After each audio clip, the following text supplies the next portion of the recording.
Yeah, Somebody that I'm responsible for putting a point. grade in for? Ariel said it.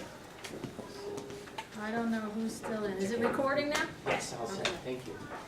Alrighty. So we're going to just tie everything together now with the conservation of energy.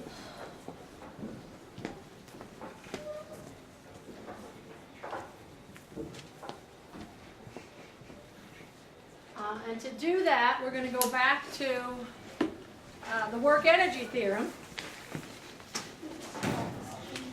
And the work energy theorem says, because we've already derived it, I like this one better. The work energy theorem already says that the net work is equal to the change in kinetic energy. Well, when we talk about net work, we're talking about the work done by all forces. Now, we just learned from when we dealt with potential energy that forces fall into two categories, and they're what? Conservative and non-conservative. So this net work is really the work done by, we'll say NC, and so this will be our non-conservative forces, and the work done by conservative forces would give us the net work, wouldn't it? If we looked at all the work done by non-conservative forces, friction, applied forces, whatever, all the work done by conservative forces, gravity, springs, whatever else we have, those would add up to the net work, and we would get the total change in kinetic energy. But we know that delta U is the negative of the work done by any of those conservative forces.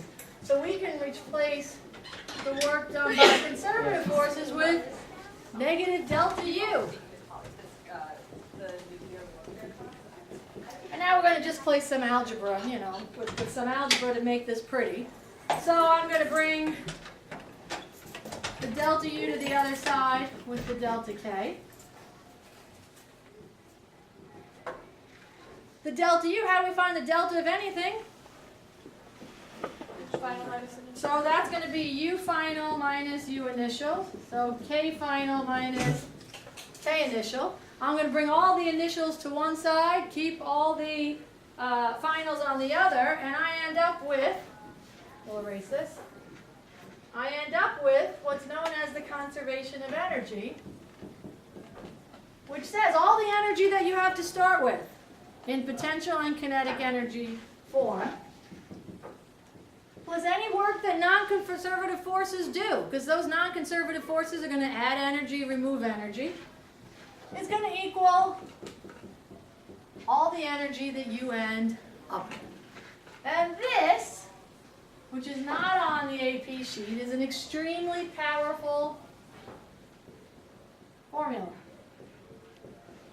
It lets us solve all kinds of problems where we have varying forces and so on, because we don't have to worry about accelerations and things like that. We're looking at things purely from an energy standpoint. Now, if we don't have any non-conservative forces around, so if there is no friction, there is no applied force, there's nothing that's doing any work other than conservative forces, what's the value of the work of the non-conservative force going to be? If there's none of them around. If there's no friction, how much work can friction do? Zero. If there's no applied force, how much work can it do?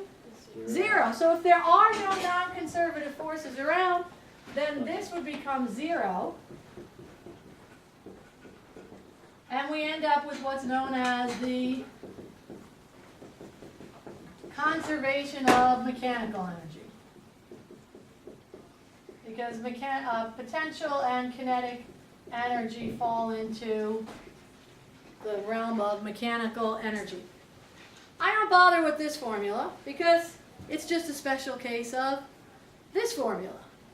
And I like this formula because it always makes me ask myself, gee, do you have friction present that's taking any energy away? Do you have an applied force that's adding any energy to it?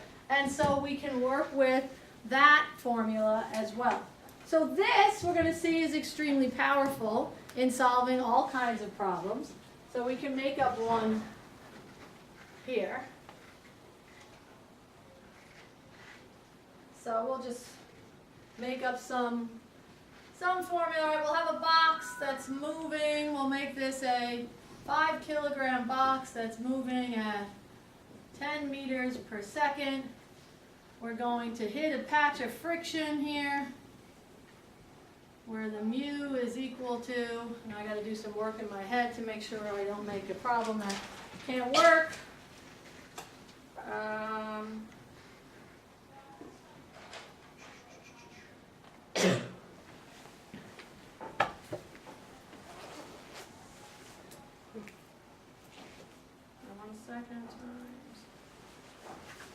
All right, so we'll have a mu of 0.3, and this will be 8 meters long, and then over here we'll have a spring that has a spring constant of, I don't know, make something up, 20 newtons per meter. So, this mass is going to slide across the friction. What's going to happen when it slides across the friction? Slow down. It's going to slow down. It's going to hit the spring. What's going to happen when it hits the spring? It's going to slow down even more, eventually stop and get bounced back. All right, I want to know what's the maximum compression of the spring.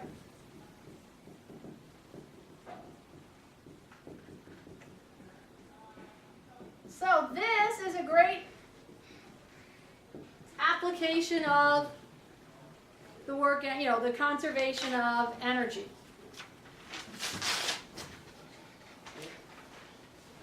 If I use this equation, I should have put a little hill in there to begin with too. Darn it, I didn't think of it, but whatever, it's okay. We can use this equation, and when we're dealing with initial and final, it just has to be any 2 points in the motion. I know a bunch of stuff about the object right here, so I'm going to call this my initial position. And what are they asking me about?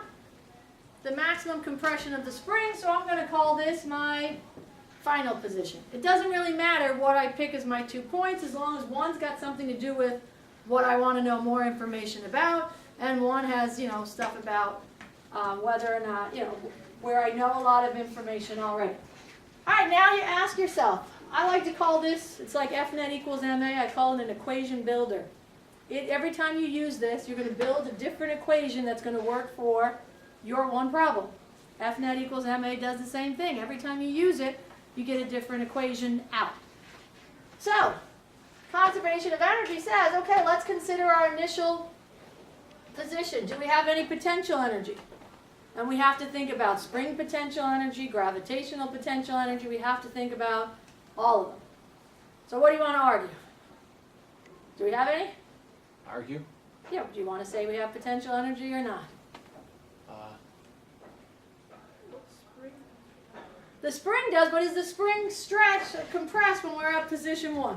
No. So we don't have any springs attached to the object at this point.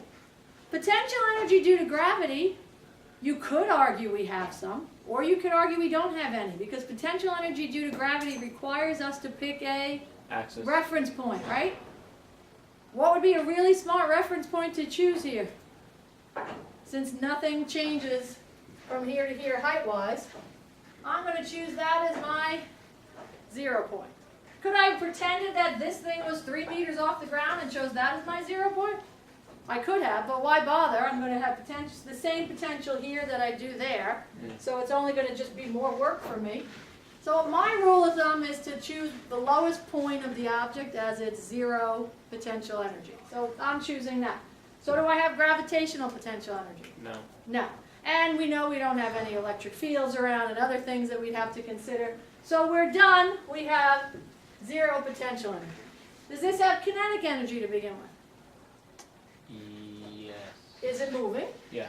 So it has to have kinetic energy. Now, when you consider work done by non-conservative forces, you have to think about between the initial and the final. Do I have any friction around? Do I have any applied forces around? Do I have any tensions around? Do I have anything around between initial and final? Yeah. I have Friction. friction, so I'm going to have to calculate the work done by friction. Alrighty, that takes care of the left side. Now I go to the right side at the end when I'm over here. And this spring is at its maximum compression. Do I have any potential energy? Yes. What kind? Spring. So I'm going to have some U spring final.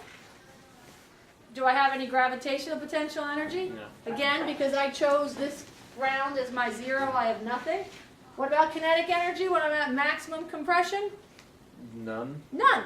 So I have just built an equation that's going to work for this problem that says K initial plus the work done by friction equals the potential energy of the spring.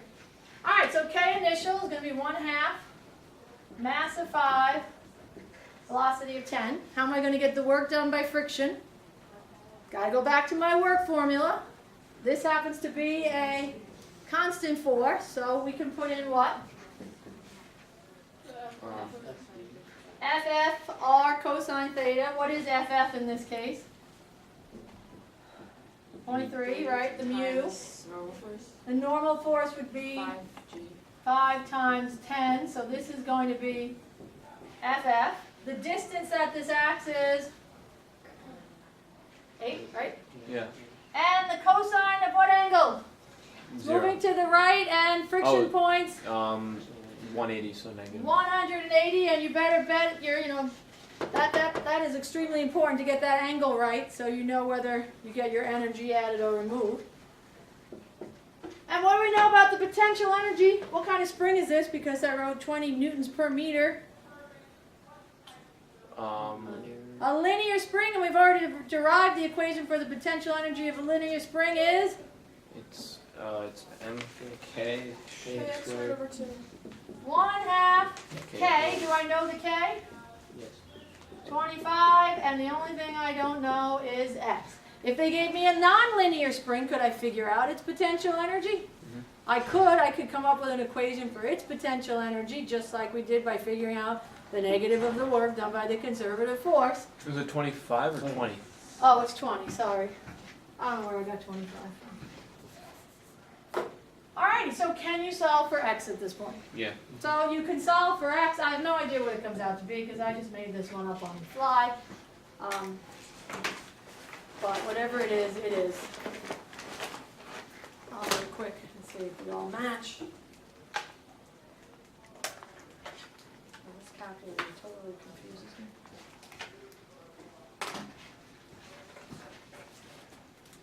I hope I have enough energy. I forgot about the half.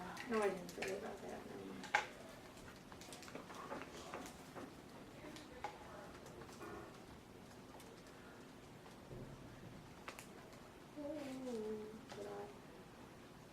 Am I in radian modes? No? Did I mess up this problem? I did mess up this problem. How did I do that? No, I didn't. So what did you get? I didn't. I don't know why my calculator gave me minus 30,000. I got 2.6. That's what I got, mine too. So 250 minus 120 equals that times 2 divided by 20. What'd you guys get? That's what I got this time. I don't know why it first gave me. So the spring, okay, that's a big spring to get compressed, 3.6 meters, but that's what happens when you make up numbers. So it was a really big spring. It's long. So there it is. You could use conservation of energy. All right, with that in mind, let's try one of these potential energy problems, and then I have, conservation of energy problems as well. So, which would you rather do? The one from, what was it? And that's pretty much everything you need to know about work and energy. You want to do the most recent one, but that gets into like a lab question in the second half. Or 1987. Your pleasure, your problem. Has the exam changed much? The types of questions that asked since 1987? No. But I like 87 because it makes you make a force graph. So let's do 87. Plus, you can easily get 2002 off of AP Central. I'm sure you could get 1987 if you just kind of Googled it. But let's do 87. And then we'll spend a little time doing some conservation of energy, even though this has conservation of energy within it.